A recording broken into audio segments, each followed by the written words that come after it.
We're now counting down to the opening session of China's 19th National Congress of the Communist Party on Wednesday. And Chen Lei was at the pre-Congress presser just hours ago and filed this report. Mostly male, mostly Han, and mostly joined the Communist Party after China's reform and opening up. That's the makeup of some 2,800 delegates representing China's 89 million Communist Party members, according to Tuo Zhen, the Congress spokesman. He also explained how President Xi's work report was written, how delegates were elected, and took questions, ranging from skepticism about China's Belt and Road Initiative, whether the anti-graft drive will continue as is, to balancing the need to deleverage and support growth. We cannot look at deleveraging and stabilizing growth separately. Cutting leverage will reduce risks that impede the economy's development and make growth more resilient in the mid to long run. In adopting a proactive fiscal policy and prudent monetary policy, continuing structural reforms, and boosting overall demand, that created a favorable macro environment for deleveraging and steadying growth. Right now, we've seen the positive impact of deleveraging with no obvious contraction shown in the economy.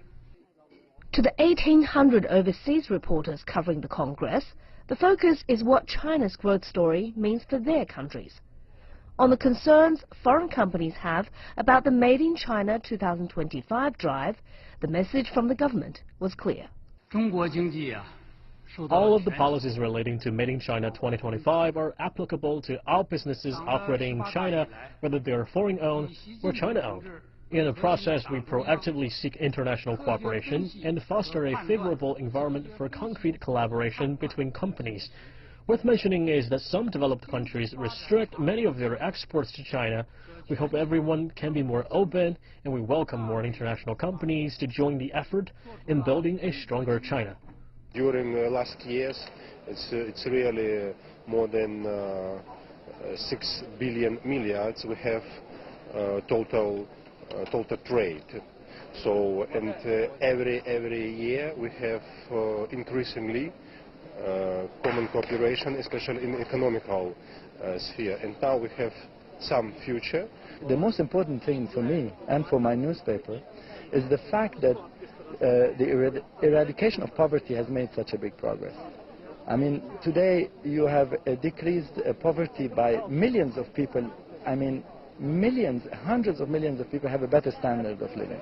And that's very important not only for China but for humanity. I think that perhaps the United States should pay more attention to the poor in the United States.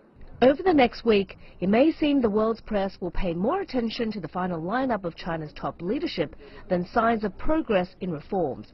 But that could be indicative of the growing divide in media agendas between developing and developed economies. Some say this is like a political nomination convention, a state fair and a Comic-Con rolled into one. Others deny it's like the Game of Thrones. Even before the Congress has started, many people have already made up their minds about what's going to take place here. The leadership changes, whether there will be a more powerful military, whether there will be more concentration of power, and if financial stability will be the theme for the next 5 years.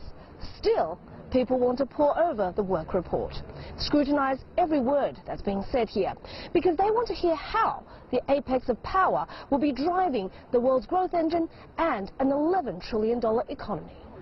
Chen Lei for CGTN at the Great Hall of the People in Beijing.